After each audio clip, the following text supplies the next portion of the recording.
Más conversación, más entretención, más cultura. Comienza el podcast donde todo puede pasar. La hora que no existe. El podcast de Hora 25 con Blanca Levín. Hola, hola, ¿qué tal? ¿Cómo están? Bienvenidos a La Hora que no existe, un podcast de Hora 25. Y antes de presentarles a quienes tengo, voy a echar a correr el tiempo, señoras y señores, porque el tiempo es muy valorado aquí. Este reloj de arena nos va a dar 29 minutos con 56 segundos de conversación porque muy pronto estaremos celebrando, este fin de semana, sin ir más lejos, el Día de los Patrimonios. Y para ello, gracias, me cambiaron la cámara, gracias, no me he dado cuenta. Y para ello estoy aquí con dos grandes, una invitada y un invitado. Voy a presentar primero a Javiera Bustamante, antropóloga, académica del Departamento de Antropología de la Universidad Alberto Hurtado, investigadora y directora del Diplomado de Gestión e Investigación del Patrimonio Cultural de la Universidad Alberto Hurtado. Y acá a mi otro lado tengo a Benja Estibil, del otro lado, porque Benjamín, tú me has entrevistado anteriormente, sí, pues, ahora... creo que en Valdivia, ¿no? En Valdivia estuvimos, y en Chillán también. En Chillán para el Festival de Cine de Ñuble. Bueno, para quienes no lo conocen, que dudo que no lo conozcan, Benjamín Estibil es periodista y además es creador de contenidos en lo que ya es su propio canal de YouTube. Así es, y de plataformas digitales en general. Ahí vamos derivando contenido a Instagram, TikTok, para que la gente pueda ver los videos más largos que son dedicados a lo que nos convoca el día de hoy, que son los patrimonios, la cultura y todo eso. Exactamente. Sí. Bueno, bienvenido, Benjamín, bienvenida, Javiera, muchas gracias por estar. Y vamos a arrancar un poco...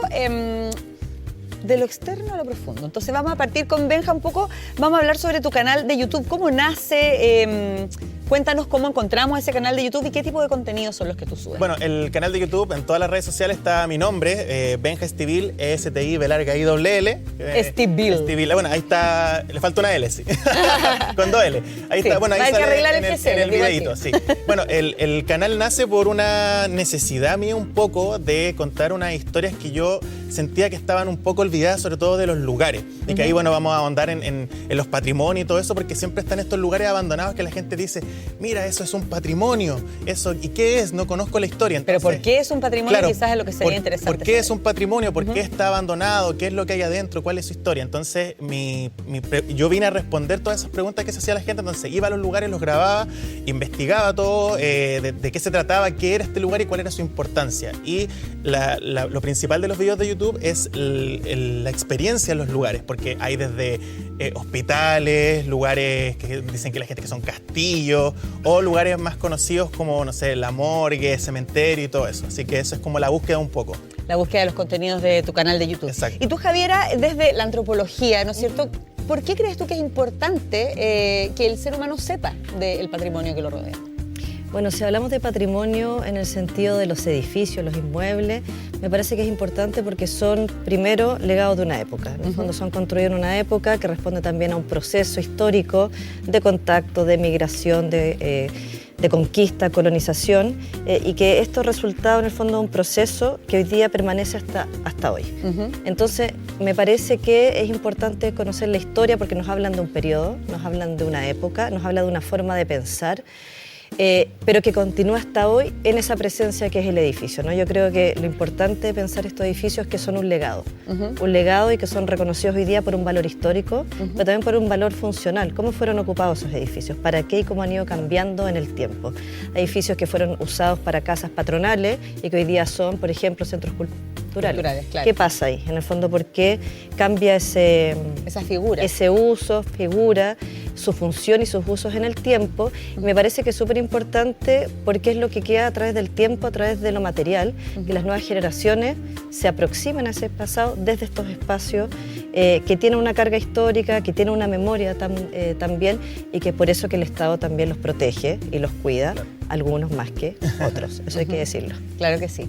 Bueno, y desde el punto de vista como humano, porque nosotros acá en Hora 25 todo este mes hemos estado haciendo notas en el programa sobre patrimonio, pero muchos programas se hacen cargo de esto, como de ir a los edificios históricos, ¿no es cierto?, de mostrar esto. Nosotros quisimos como hacer unas notas de patrimonio que nosotros consideramos que eran personas patrimonios humanos vivos, Claro. que no han sido declarados necesariamente así, que no tienen un certificado que diga patrimonio humano vivo.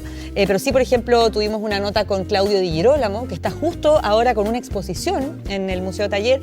También, por supuesto, de Andrés Pérez Araya, a propósito de que también se celebró el Día Nacional del Teatro, que también nosotros aquí en el equipo consideramos que es un patrimonio humano vivo. Entonces, ¿qué creen ustedes que puede faltar para darle mayor reconocimiento a las personas que constituyen, sin duda, nuestro patrimonio?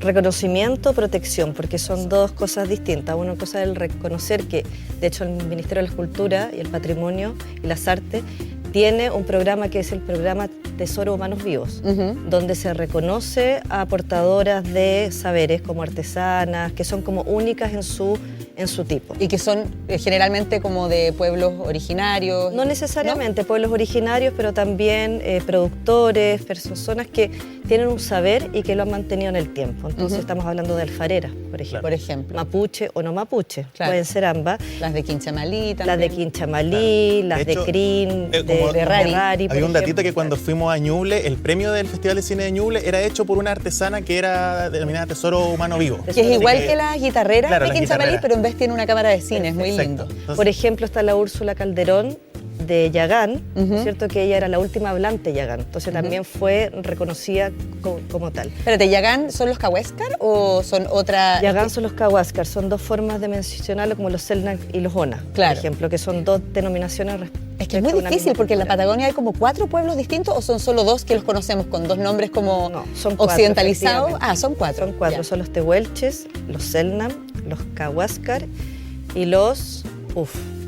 no los Selknam, se me fue. Ya los vamos a No, no, recordar. no, Ya no, van no, a no, aparecer en otro momento, de todas maneras, Sí. del podcast. Pero retomando, es importante también de todo lo que estábamos conversando, la difusión de estas personas, porque lo que hacen ustedes con estas personas de difundirlas, de contar su historia, de mostrarla, de mostrar el trabajo, porque creo que también es importante archivarlos de lo que hacen, porque podemos ver el proceso de, por ejemplo, de una cerámica, tener un registro sonoro de la última hablante Yagán, entonces todo eso también Claro, es que superimportante. quede el registro de Exacto. eso. Claro, y eso habla como del reconocimiento, pero tú hablabas de la protección. ¿Cuál es la diferencia entre La una cosa y protección otra? es a través de una normativa legal, finalmente, los instrumentos jurídicos, como es en Chile, que es la Ley de Monumentos Nacionales 17.288, que fue publicada el año 25 y que en el fondo lo que hace es proteger, pero el patrimonio material. Entonces, en Chile no existe una ley que permita proteger lo inmaterial, lo intangible. Y lo que se ha hecho es proteger, por ejemplo, la indumentaria de ciertas fiestas. Porque Ya. la fiesta en sí es lo importante. La fiesta con su tradición. La fiesta de con la su tirana, la la fiesta tirana, de bailes la tapati, chinos, etcétera, aparte con sus mestizajes o sincretismo. Lo que se ha hecho es proteger la indumentaria, por ejemplo, vestimenta u objetos. Ya. Entonces, a través de eso se protege legalmente una fiesta, pero no se puede hacer directamente a lo inmaterial, proteger la tradición en sí, sino que se protege su correlato material, que es todo lo que en el fondo expresa, objetiva esa tradición a través de lo material. ¿Y existe alguna protección al ser humano, a ese tesoro humano vivo? ¿De alguna manera, algún, no sé, algún tipo de pensión o algo? Bueno, el Tesoro Humano Vivo, el programa es un premio. Ya. Es un premio en dinero, que no sé cuánto es, que es una vez, Ah, una creo. vez. Pero más importante ahí que el dinero, claro, es el reconocimiento y el valor sobre el saber de esa persona, sobre su historia y también cómo lega hoy en día un saber que puede que esté en extinción, Claro. de alguna forma, ¿no es cierto? Y tiene que ver con formas de orfebrería, con leyendas también o tradiciones que permanecen el tiempo a través de estos portadores o portadoras de saberes. Claro, o conocimiento. incluso la artesanía, aunque se mantenga, que se lleve un estilo, por ejemplo, pienso en las de Rari, porque hace poco estuve en la Feria de Artesanía de la Católica y había ahí las tejedoras de Rari con sus cosas, pero antiguamente había una señora que ya falleció, que hacía unas cajitas de este tamaño y adentro de esa cajita tú sacabas un rosario con bolitas de este tamaño, que es algo muy difícil de tejer y eso ya no existe, por ejemplo. O sea, no hay nadie que haya podido como Claro. con ese nivel de minuciosidad replicar cajita, ese claro. trabajo. Pero les quiero preguntar a ustedes ahora en general por lo que se entiende como masivamente como patrimonio, que tiene que ver con la arquitectura, con los edificios que han sido como construidos en ciertos contextos. Quiero preguntarles a cada uno qué lugar o edificación les ha sorprendido más por su historia o por cosas que quizás el común de la gente no conoce. Pero tiene que ser un patrimonio, ponte tú, ya que esté dentro del Como Consejo establecido. Monumento, o puede ser que uno considere que No, puede ser algo que Bueno, tú consideras que es un patrimonio y que debería entrar en esta categoría. Buena ¿De pregunta. Santiago o de afuera? ¿De dónde usted? De Chile, de donde sea, sí. Bueno, a mí me impacta mucho las salitreras, por ejemplo. Creo que es un espacio, los que están en el norte, Tarapacá, que son espacios medio fantasmales, que nos hablan de una época muy compleja de auge económico, decadencia, mucha muerte también, la historia social y política, y que hoy día tú vas, por ejemplo, en Humberston y Santa Laura, y entras y hay como un legado que está ahí, pero que desapareció. En el fondo se fueron las personas y que esa estructura, aparte son estructuras enormes. Enormes, Son ciudades que tuvieron un funcionamiento. Para mí ese es como un patrimonio que a mí me emociona, me impacta, como que duele finalmente, porque todavía está ahí en pie, pero está como que en algún momento se va a acabar. Claro que sí. Algo va Está a ese suceder. teatro ahí. Está Nosotros el cuando teatro. hicimos hace ya casi Ah. 25 años Pampa Ilusión, Pampa Ilusión. hubo Sí. una pequeña remodelación. Yo estrené una obra ahí el 2010 también, pero todo como un evento al que uno va a este lugar abandonado y claro, es como... Está la plaza, está el teatro, está la escuela que está atrás, que tú entras, por lo menos yo fui hace 10 años y todavía estaban los pupitres. Sí. Está la sala de dentista, entonces tú te encontrás con la indumentaria de los La dentistas. piscina. La piscina. Sí. Entonces un espacio que da esa sensación de una continuidad con el pasado y que se va diluyendo en el presente. Para Sí. mí ese es un... Y corrígeme si estoy en lo correcto o no, cuando uno va a hacer ese recorrido de Humberston, uno puede ir leyendo las historias, ¿no? De algunas familias que habitaron ciertas casas o... Cuando o yo conocer fui, un por lo poco. menos, que fui el 2017, no existía un recorrido, ni unos QR, ni habían algunas... No, QRs no digo, pero Claro. había como unas cosas que las mismas familias de repente van y escriben así como O su sea, historia. habían algunas viviendas aún en pie que estaban con rayados, que ha ido Claro. rayando la gente también el tiempo, que deja su recuerdo. Como Claro. nosotros nos gusta rayar también las paredes de lo antiguo, ¿no? Dejar ahí como nuestro propio Hay que decir que es un delito, ¿no? Sí, como totalmente. Sí, un delito. de rayar en las Es un cosas que son delito. patrimonio. Bueno, ¿Y tú, Benja? voy a hacer referencia a un capítulo de una serie que yo sé que toda la gente que le gusta la historia, el patrimonio y todo, siempre recuerdan que estuviste tú presente, El Mira Tú. Sí, gran programa. Tengo dos en ese Sobre caso. patrimonio. Sí, uno es Sewell.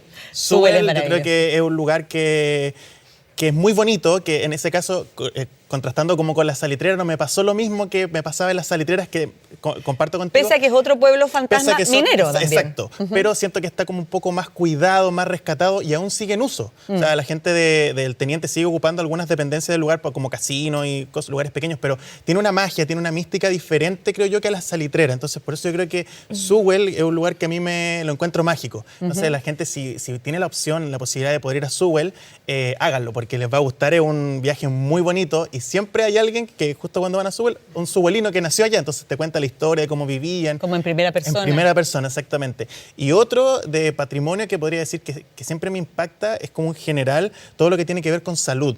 Me ha tocado visitar lugares abandonados que tienen que ver con salud, como por ejemplo la ex maternidad que ya no existe porque van a construir ahí, y hay fichas como tiradas de repente, entonces como que me da un poco de pena que todo el tema salud como patrimonial, podríamos decir, como de las fichas históricas, estén ahí a la merced de cualquier persona que las pueda tomar.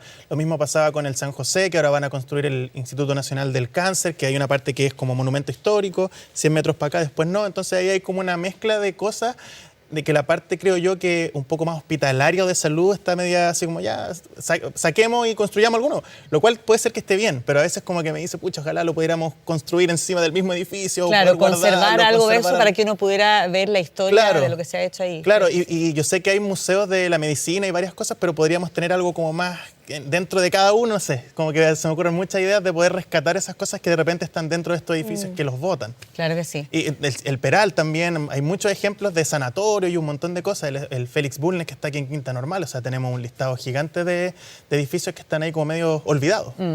Bueno, nosotros por eso. tenemos además una historia en Chile que es bien dramática, que pese a que somos un país que está muy preparado para los terremotos y los sismos, ¿no es cierto?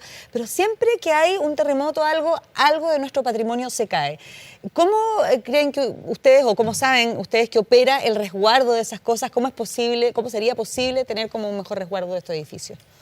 Uy, es difícil. Me ha tocado en carne propia hacer denuncia al mismo consejo por cosas que yo he ido a ver y que sé que están media descuidadas. Lo digo así con nombre. Fui a ver la casa del expresidente Germán Riesco, que está acá en Maipú, justo en la esquina, que era un monumento histórico, y yo lo quería grabar y no sabía con quién contactarme para pedir permiso. Fui a mirar y claro, eso es de un privado, porque ya no lo compró el Estado, entonces se fueron pasando de privado a privado. Y la casa la están arrendando, está viviendo gente ahí. Y yo decía, pero ¿cómo? Si esto es monumento histórico, un poco también con desconocimiento de decir, ¿qué hago? No lo pueden arrendar si se va a deteriorar. Entonces hice una denuncia al Consejo Monumento y ahí está viendo el proceso, no sé en qué estado está, pero sé que van a mandar algo a la Municipalidad de Maipú para mover algo.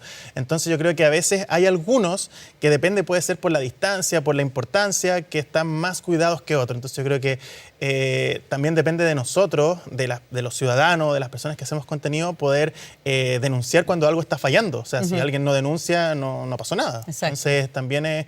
Y aparte de eso, con el contenido, poder educar y demostrar que ese lugar, que a lo mejor mostramos que toda la gente dice que está abandonado, tiene una importancia histórica, tiene una importancia patrimonial. Entonces esa es como la búsqueda también mía de poder mostrar que ese lugar que está tirado, donde la gente va a carretear, va a hacer cualquier cosa, es muy importante. Claro. Entonces, que sí. hay una tarea. ¿Y en tu caso, Javiera? Sí, a ver, estaba pensando, comparto plenamente. Estaba pensando en, por ejemplo, en el norte, cuando fue el terremoto no fue el del 2010, fue otro, las iglesias altiplánicas. Las iglesias altiplánicas son de adobe. Entonces, ahí hay una noción del patrimonio que tiene que ser auténtico y tiene que ser íntegro, ¿no es cierto? Porque eso es lo que dice un poco la ley. En el fondo, mientras ¿Estás hablando más de iglesias como la de Chiu Chiu, ponte tú? iglesias que están en el altiplano y ¿sí? que son de adobe y que son también resultado de un sincretismo entre lo Claro. español, ¿no es cierto?, y lo atacameño, quechua. Me acuerdo que en esa iglesia en particular hay como una reproducción de la Última Cena completa, como Ya. a tamaño, escala humana. Así, Y que son muy lindas, que son estas iglesias blancas, ¿sí? con colores, que son Sí. de tierra, construidas, porque también hay una relación con el entorno. En el fondo se construye con lo que está en el entorno, ¿no? Bueno, volviendo al patrimonio, hay una noción de que el patrimonio, mientras más íntegro sea, más patrimonial es, mientras más auténtico y apegado a la estructura original.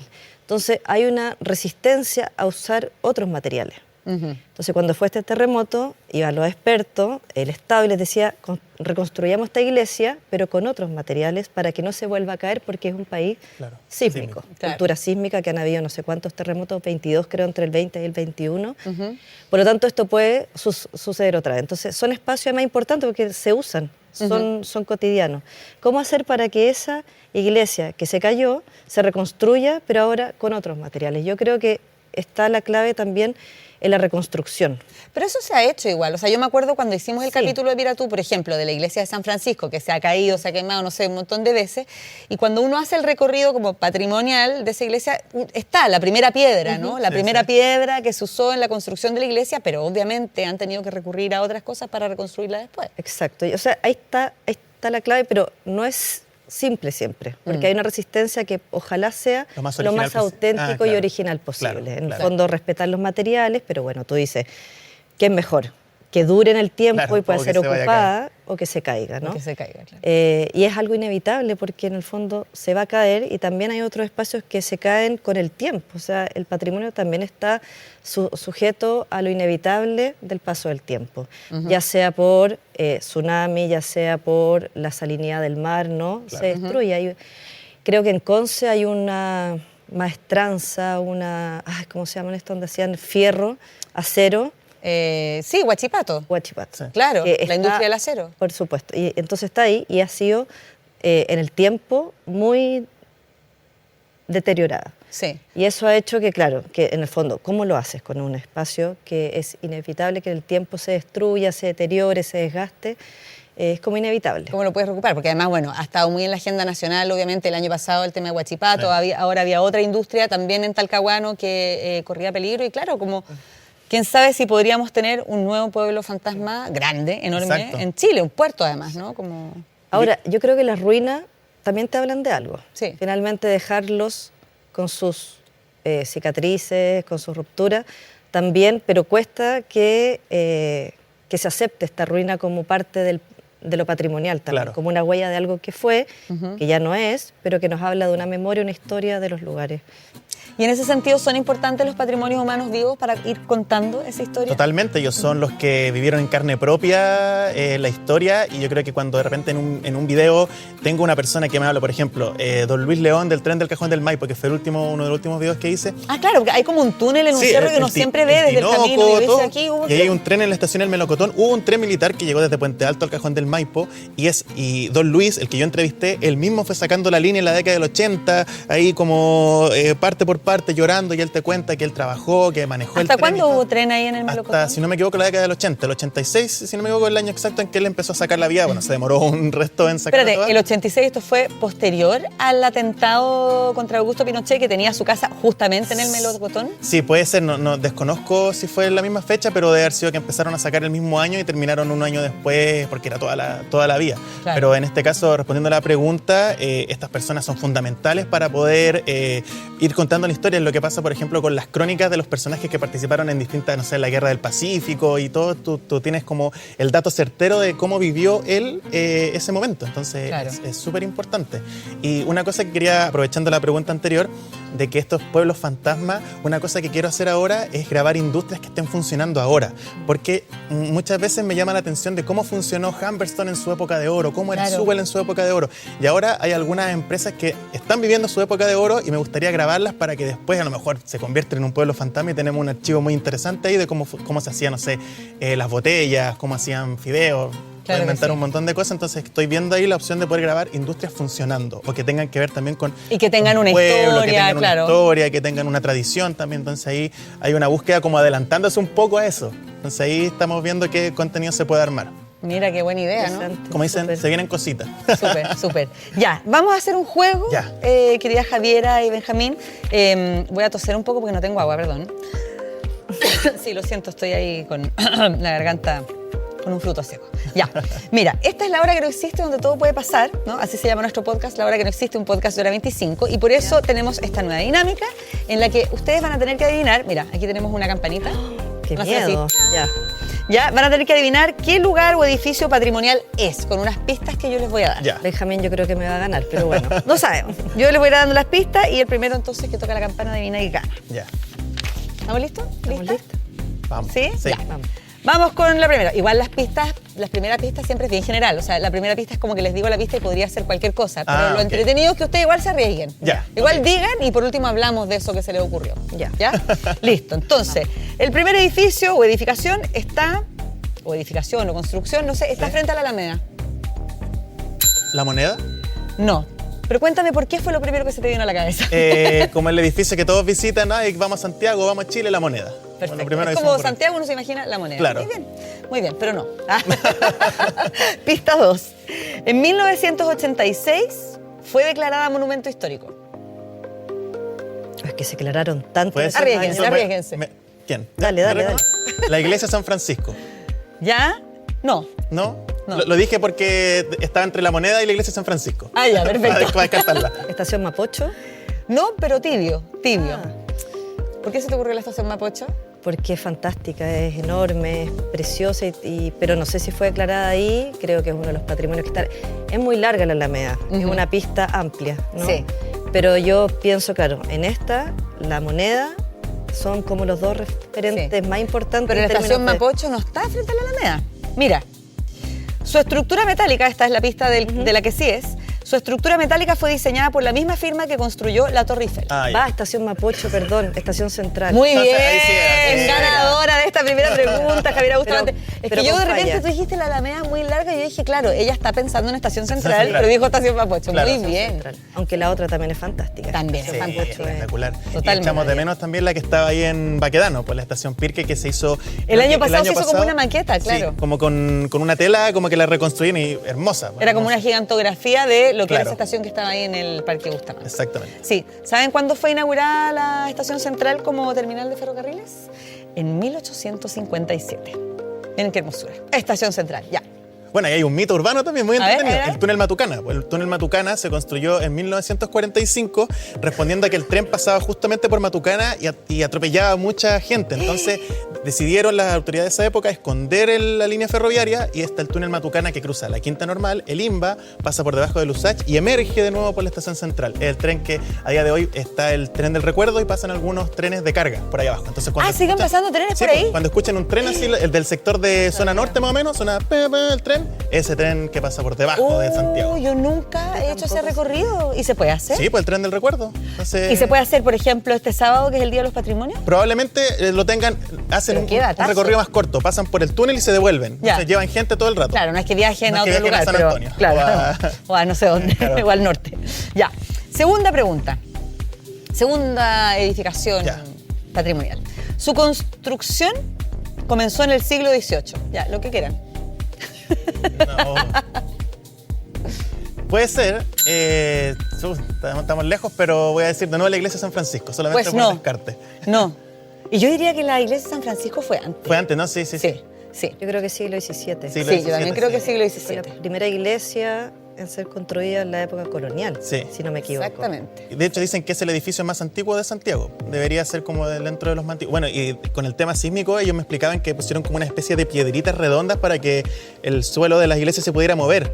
Como dentro de una versión como media arcaica de antisísmico. De placas Claro. tectónicas, pero Claro. sobre las otras placas Exacto. tectónicas. Excelente.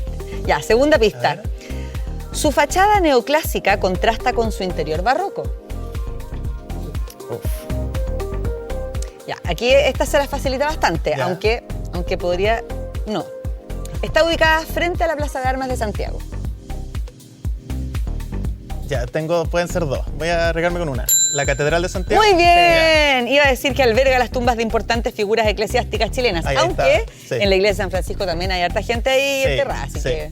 Y es un centro también de reunión social de inmigrantes. En el fondo eso aprovecho Sí, por de favor. pensar el patrimonio no solamente como lo que fue, sino que cómo son usados hoy día estos espacios, que cambian los significados y sentidos que tienen. Entonces la catedral, claro, tiene un uso religioso, pero también tiene un uso hoy día religioso migrante, Claro que donde sí. pueden entrar y hay vírgenes incluso, estatuarias, que son las de los migrantes que las llevan y Claro. celebran en conjunto con los chilenos y chilenas las fiestas patronales. Exacto. Súper interesante cómo se reconfigura el patrimonio a la luz de nuevas necesidades contemporáneas. Y como estas celebraciones también me imagino que se van modificando, ¿no es cierto? Con la cultura, con las distintas tradiciones que traen de su país y todo. Sí. Qué interesante. Otro datito de la catedral, ¿Sí? bueno, que se encontró hace como el año 2005 el cuerpo de Diego Portales, están los hermanos Carrera enterrados ahí también, excepto el cráneo que está en el monte. Dentro de la... Como una película, como los 7 pecados capitales, Claro, como la porque- cabeza en otro Claro, lugar. porque cuando a Carrera lo fusilaron en Mendoza, trajeron la calavera como para velarle y todo, tiene toda una historia. Pero en la catedral hay unos números en el suelo, en la baldosa, que son de cuerpos que los encontraron y no saben de quiénes son. Entonces hay como 1, 2, 3, 4. Entonces cuando vayan a la catedral, fíjense en las baldosas que hay números. ¿Por qué hay números?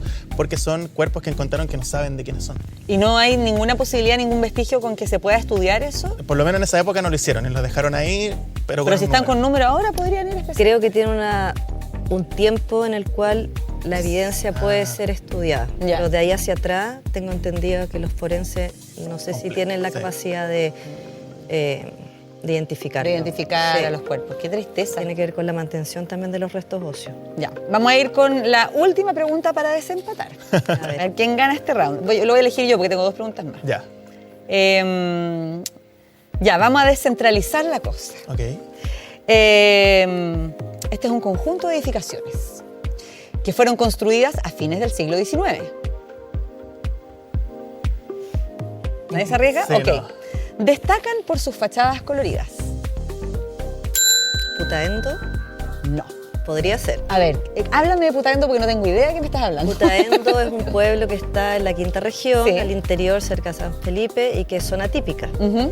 Y es una zona típica que está muy bien conservada y que tiene precisamente como la foto, la imagen, esta calle larga que se llama, llena de fachadas De colores. preciosas. Ay, qué bien mantenidas. lindo. Yo siempre veo Sí. el letrero en la carretera Putaendo, pero nunca he ido. Y hay organizaciones además que velan por su cuidado, por su custodia, por la preservación, y es como un ejemplo de buena práctica en relación a zona típica Claro. en Chile. No Ay, sé qué si tú lo bacán. conoces, si has Sí, estado o hoy, sea, es precioso. específicamente en esa parte no, pero todo ese sector Calle Larga hasta allá, lo voy a anotar, estoy anotando acá todos los No, y lugares aparte donde que me queda queda ir. cerca, o sea, es como un Sí, paseo está a que 2 horas de me queda Santiago pendiente. y además que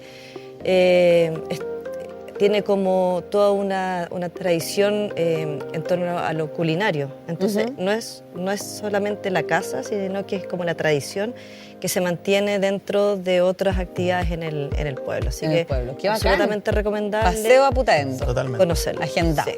Ya. Tercera pista. Están fabricadas de madera nativa.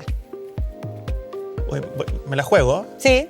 Pueden ser las iglesias de Chiloé. Muy bien, que fueron declaradas Patrimonio de la Humanidad por la UNESCO en el año 2000. Bien. Muy bien, muy bien. Achunté. Excelente. Tenía ahí la duda.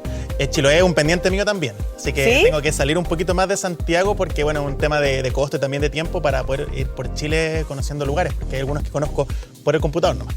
Exacto. Oye, nos va quedando pero muy poquito tiempo en nuestro podcast, así es que les voy a preguntar algo que le pregunto a todos los invitados e invitadas que vienen a este podcast y es algo que les preguntamos también a gente con la que yo me encuentro en la calle, artistas famosos.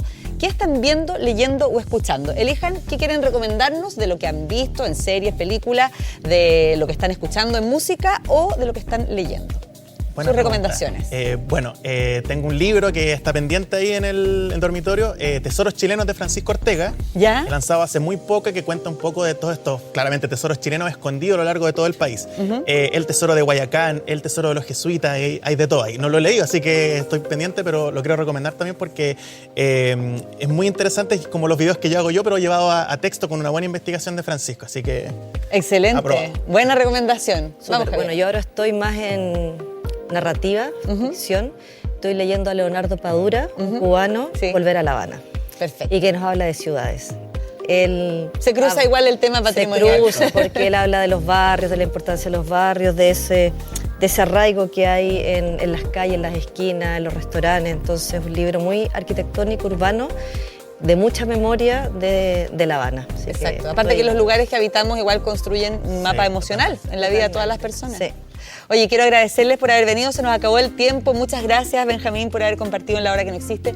Muchas gracias, Mónica. Javiera. Mucha suerte con todos los proyectos. Gracias. Y si quieren promocionar algo rápidamente, lo que estén, que la gente pueda ir a mirar. A ver, tú. yo sí, soy Día de los parte de una Patrimonios. fundación que se llama Fundación Territorios Patrimoniales y este sábado 24 a las 3 de la tarde vamos a estar en la Cápsula del Tiempo, en la Plaza de la Aviación, con una charla, una conversa que se llama Paisajes Culturales desde lo rural al urbano. Buenísimo. Así que invitados a ir a esa actividad que va a estar muy buena y aparte van a haber otras charlas, conversatorios para que asistan. Perfecto. Excelente. Bueno, una cosa a decir también que el patrimonio no es solamente el Día de los Patrimonios, sino que también es todo el año, podemos conocer lugares todo el año, pero específicamente para el Día de los Patrimonios los quiero invitar al cuartel de la Policía de Investigaciones acá en General Maquena, porque por primera vez se va a abrir la cárcel que está dentro, el calabozo que está dentro, que es donde se grabó la intro de Mea Culpa, la clásica donde ¿En Carlos Pinto serio? abre la Nada reja y hacía estaba- presagiar. Nada hacía presagiar.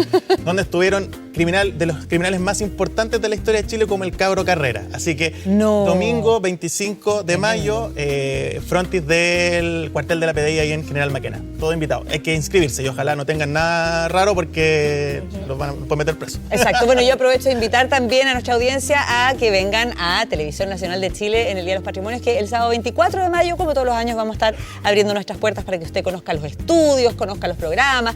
Felices vamos a estar los rostros del canal contándoles en qué consiste el trabajo que hacemos. Así que muchas gracias. Gracias por venir. Gracias Y nos por la vemos invitación. en otro capítulo de La Hora que no existe a las 20 horas todos los jueves por YouTube, por Spotify, por Todo. tvn.cl, todas las plataformas digitales. Nos vemos, que estén muy bien. Chao. Chao, chao. Más conversación, más entretención, más cultura. Aquí termina el podcast donde todo puede pasar. La hora que no existe. El podcast de Hora 25.